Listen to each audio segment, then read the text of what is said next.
अस्सलाम वालेकुम। मैं मोहम्मद अब्दुल समद, आपका तेलुगु सर। आज मैं एक नए वीडियो के साथ आपके सामने आया हूँ और इसके अंदर इस वीडियो में मैं आपको 4 लाइन की जो पोएम है वो 4 लाइन की पोएम में 40 मार्क्स कैसे गेन करना ये आपको बताऊंगा भाई। अभी मैं सबसे पहले यहाँ पर एक 4 लाइन की पोएम है ये। परहितम से नेबुడు परमहितुंडगनु भूत पंचकमुनकुन परहितमे परम धर्मो परहितनगुन दुर्लेदु परवेंदु मुखी बोल के। अब इस पोएम में अगर आपके एग्जामिनेशन में ये पोएम पूछा जाता तो you will gate 5 marks for this. इसके अंदर कोई नहीं बात है सर, पोएम दिया तो 5 मार्क्स मिलते ही मिलते हैं। यस, बिल्कुल सही बात है। उसके बाद में अगर पोएम दिया, उसके बाद में उसका भावम अगर पूछा तो तब भी आपको यहाँ पर 5 मार्क्स मिलने वाले हैं। ये भी इसके अंदर कोई नहीं दोहराने की बात नहीं है। अब उसके अंदर मैं आपको ये बता रहा हूँ, अभी यहाँ पर इसके अंदर से जो पूरा जो ग्रामर पार्ट हमारा है वो पूरा ग्रामर पार्ट कहाँ से आता है, इसी में से आता। तो अब यहाँ पर एक वर्ड है ये परहितमु, पद ये 2 मिला के परहितमु। अब यहाँ पर हितमु बोल के एक वर्ड दिया गया, तो ये हितमु बोल के जो वर्ड दिए गए, ये हितमु के वर्ड में हम क्या कर रहा हूँ, इसका एक मीनिंग लिख रहा हूँ। हितमु का मतलब होता है मेलू। हितमु का मतलब होता है मेलू। You will get 1 mark for this. उसके अंदर परहितमु ये 2 मिला के लिख रहा हूँ मैं। परहितमु ये पूरा मिला के लिख रहा हूँ। परहितमु बोल के बोलते हैं यहाँ पर। परहितमु का मतलब होता है इतरुలకు మేలు చేయడం, यानी दूसरों की मदद करना। तो you will get another 1 mark for this. 1 mark यहाँ पर हासिल हुआ, 1 मार्क यहाँ पर हासिल हुआ, 2 मार्क्स हो गए।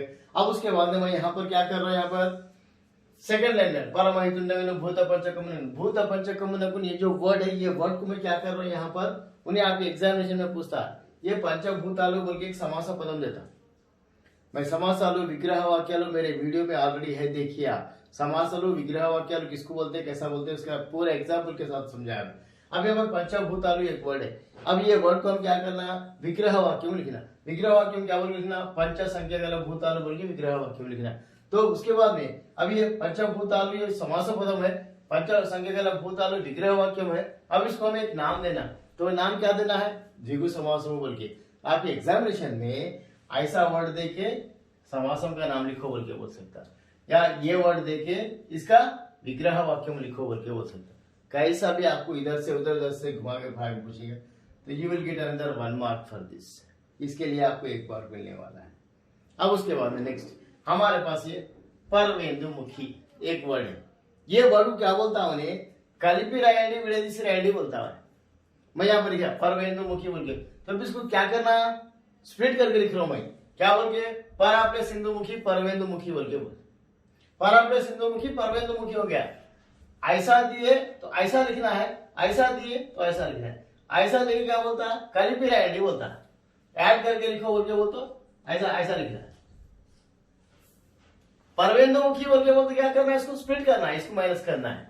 यहाँ पर you will get another 1 mark for this, याद रखिएगा। अब उसके बाद नेक्स्ट, अब तक हमारे पास हमारे एग्जामिनेशंस में कभी भी उन्हें अपोजिट्स नहीं पूछा। ये अपोजिट्स भी हमारे ग्रामर पार्ट का एक हिस्सा है। अब यहाँ पर हितमु बोल के एक वर्ड है। अब इसको मैं अपोजिट करने के लिए मैं क्या करा, इंटू लगा के एक वर्ड लगाया, अहितमु बोल के बोलते you will get 1 mark for this. उसके बाद हर एक यहाँ पर धर्ममु बोल के और एक वर्ड है यहाँ। ये धर्ममु के जो वर्ड है, धर्ममु के वर्ड को मैं क्या कर रहा हूँ, यहाँ पर भी अपोजिट लगा के आ लगा दिया, you will get another 1 mark for this. तो ये हिसाब से पूरे 7 मार्क्स हो गए, आप काउंट कर लीजिए बाद में। तो उसके बाद में फिर मैं क्या कर रहा हूँ यहाँ पर, अब ये जो वर्ड्स है यही वर्ड्स में से 2 ओन सेंटेंस में भी आपको निकाल के बता रहा हूँ। कौन से है, अब हितमु बोल के एक वर्ड है, परहितमु बोल के एक वर्ड है। ये दोनों के ओन सेंटेंसेस कैसा लिखना है। अब हितमु का मतलब होगा क्या है, यहाँ पर मेलू बोल के लिखा हुआ है। परहितमु का मतलब क्या है, इतरुలకు మేలు చేయడం। अब यहाँ पर अब ये 2 वर्ड देके ओन सेंटेंस अगर लिखो बोल के बोला, तो यहाँ पर मेलू बोल के एक वर्ड आ रहा है। यहाँ पर भी मेलू है, यहाँ पर भी मेलू है। अब ये मेलू को लेके क्या कर रहा हूं मैं, ये कौन सा टेंस भर रहा हूं। क्या करना है, यहाँ पर हम ऑलरेडी यहाँ पर भावम लिख लिए। यहाँ पर ऑलरेडी इतरुలకు మేలు చేయువారు పంచభూతాలకు జీవరాశులకు परमहितुడవుతాడు। यहाँ से यहाँ तक अगर आप लोग ये पूरा यही जो हम जो भावम लर्न करे उसी भाव में से यहाँ से यहाँ तक अगर लिख दिए, आपका ये हितमु के ऊपर आपका ओन सेंटेंस बन जाता। उसके बाद नेक्स्ट फिर उसके बाद परहितमु, इसके ऊपर भी कौन सेंटेंस बनाना है। यहाँ पर परहितमे परम धर्ममु, परहितमे परम, इतना अगर आप लिख दिए तो you will get 1 mark for this और you will get another 1 mark for this. ये हिसाब से आप यहाँ पर भी, तो ये हिसाब से अब तक का जो ग्रामर पार्ट है, ये ग्रामर पार्ट में पोएम लिखे तो 5 मार्क्स, भावम लिखे तो 5 मार्क्स, और ये पूरे जितने भी मैं बता रही पूरे जो ग्रामर पार्ट के पूरे 9 है, ये पूरे 9 में से प्लस ये 10 19 मार्क्स, ये 19 मार्क्स में आपके जस्ट इसके 4 लाइन की पोएम में अभी तक मैं समझाया। ये पूरा क्या है, ऑब्जेक्टिव पार्ट का है। सब्जेक्टिव पार्ट में आ जाता हूं।